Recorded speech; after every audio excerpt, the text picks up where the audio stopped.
अपने इष्ट देव को कैसे पहचाने? तो उन्हें पहचानने का तरीका है आपकी डेट ऑफ बर्थ। आपकी डेट ऑफ बर्थ को काउंट करके 2 नंबर निकाले जाते हैं, जिन्हें मूलांक और भाग्यांक कहते हैं। उन्हें प्लस करके जो भी नंबर प्राप्त होता है, उसी के आधार पर आपके इष्ट देव पहचाने जाते हैं।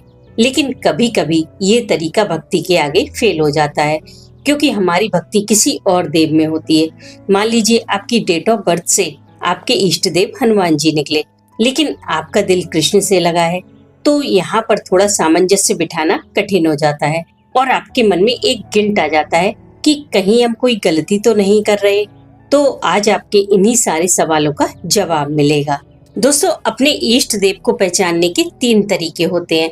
पहला तरीका है अपनी डेट ऑफ बर्थ से, दूसरा तरीका है श्रद्धा से, तीसरा तरीका है कृपा से। पहला जो तरीका है उसमें आपकी डेट ऑफ बर्थ से मूलांक और भाग्यांक को निकालकर आपके इष्ट देव को पहचाना जाता है। लेकिन ये तरीका थोड़ा मुश्किल है, हर कोई नहीं कर पाता।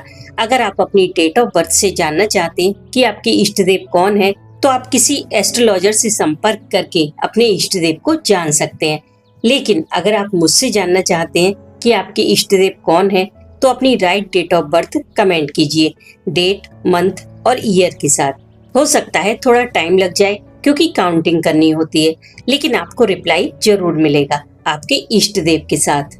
दूसरा तरीका है आपकी भक्ति, और ये तरीका आपकी डेट ऑफ बर्थ पर भारी पड़ जाता है, क्योंकि डेट ऑफ बर्थ से आपके इष्ट देव कोई भी निकले, लेकिन अगर आपकी भक्ति किसी और भगवान में है, तो फिर कोई कुछ नहीं कर सकता।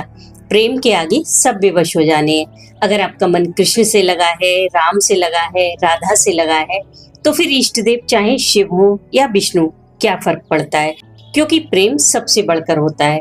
फिर आप किसी और छवि से प्रेम कर ही नहीं पाएंगे। ऐसे में आपके इष्ट देव वही बन जाते हैं जिनसे आपका गहरा लगाव होता है, जहाँ हर परिस्थिति में सिर्फ विश्वास होता है। उस समय अगर आपके जीवन में कोई समस्या आती है, तो आप ये नहीं कहते कि भगवान आपने मेरे ही साथ ऐसा क्यों किया। आप भी रोते हो अपने इष्ट देव के सामने, पर कभी उन्हें ब्लेम नहीं करते, क्योंकि आपको विश्वास होता है कि अगर समस्या आई है तो समाधान भी होगा। आपके मन में ये ख्याल भी नहीं आता कि मैं अपने इष्ट देव की पूजा छोड़ दूं, क्योंकि मुसीबत का समय भले ही लंबा हो, पर आप महसूस करते हो कि कोई है जो इस परेशानी में भी आपके साथ खड़ा है। इसे भक्ति कहते हैं, जो अपने इष्ट देव को स्वयं तलाश लेती है। तीसरा तरीका है कृपा। इसमें आप अपने इष्ट देव को नहीं तलाशते, बल्कि वो स्वयं आपको तलाश लेते हैं। और ये तरीका बाकी दोनों तरीकों पर भारी है, क्योंकि इसमें आप अपने इष्ट से प्रेम नहीं करते, बल्कि वो आपसे प्रेम करते हैं। उन्हें आप भा जाते हो, और ये चीज आपको महसूस भी नहीं होती। वहां से हेल्प आती रहती है और आप ये जान भी नहीं पाते कि मदद करने वाला कौन है।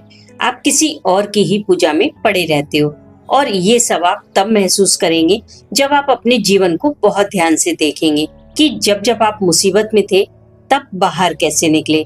वो कौन सा दिन था, कौन सी तिथि थी, कौन कौन से दिन ऐसे हैं जब आपके साथ सिर्फ अच्छा होता है। आपके जीवन के जो बड़े बड़े काम हैं, बड़े बड़े फैसले हैं, बिजनेस में तरक्की है, नौकरी में प्रमोशन है, वो सारे ज्यादातर किस दिन हुए हैं। अगर ये सब आपके साथ ज्यादातर नवरात्रि में होता है, तो आप मानो या ना मानो, आपकी इष्ट माँ भवानी है, जो आपका चुपचाप साथ दे रही है। और अगर सोमवार के दिन या शिवरात्रि के दिन ज्यादातर आपके साथ अच्छा ही होता है, तो आपके इष्ट भगवान शिव हैं। अगर यही सब एकादशी के दिन या गुरुवार को हो, तो समझ जाइए आपके इष्ट विष्णु भगवान है। ऐसे ही अगर बुधवार को या गणेश चतुर्थी के दिन आपके संकट टले, तो समझ जाइए आपके इष्ट गणेश जी हैं। और अगर मंगलवार को हो, तो फिर तो हनुमान जी हैं ही। और ये सब आपको तभी पता चलेगा जब आप अपने जीवन को साक्षी भाव से देखेंगे, बिना कोई जजमेंट दिए। तीसरे तरीके में वो आपका माँ की तरह ख्याल रखते हैं, फिर चाहे आप उनकी पूजा करें या नहीं, क्योंकि परमात्मा सिर्फ एक है। आप किसी की भी पूजा करें, पर वो पहुंचेगी परमात्मा तक ही। इसीलिए हमारे वेदों में पंचदेव पूजा को महत्व दिया गया है। अगर आप डेली पंचदेव पूजा कर लेते हो, तो समझो आपने अपने इष्ट की ही पूजा कर ली। फिर आपको अपने इष्ट देव पता हो या ना हो, क्योंकि आपके इष्ट कोई भी हो, पर वो पंचदेव का ही रूप होते हैं। जैसे कृष्ण, राम, हनुमान। अगर आपने विष्णु जी की पूजा कर ली, मतलब इनकी भी पूजा कर ली। इसी तरह आपकी इष्ट कोई भी देवी हो, पर अगर आपने माँ दुर्गा की पूजा कर ली तो समझो उनकी भी कर ली। गणेश जी की पूजा तो सर्वप्रथम की ही जाती है। अगर आप चंद्रदेव के उपासक हैं, शनिदेव के उपासक हैं, तो वो भी भगवान शिव की पूजा करने से प्रसन्न हो जाते हैं। और सूर्य, वो इस जगत में साक्षात ऐसे देव हैं जिन्हें रोजाना देख सकते हैं। कुछ लोग कोई पूजा पाठ नहीं करते, सिर्फ सूर्य को अर्घ देते हैं। वो लोग आजीवन अपने पैरों पर खड़े रहते हैं, उन्हें कोई गंभीर बीमारी नहीं होती। सूर्य इस जगत की आत्मा है, सूर्य नहीं तो जीवन नहीं। तो आप अपने इष्ट देव को इन तीनों तरीकों से पहचान सकते हैं।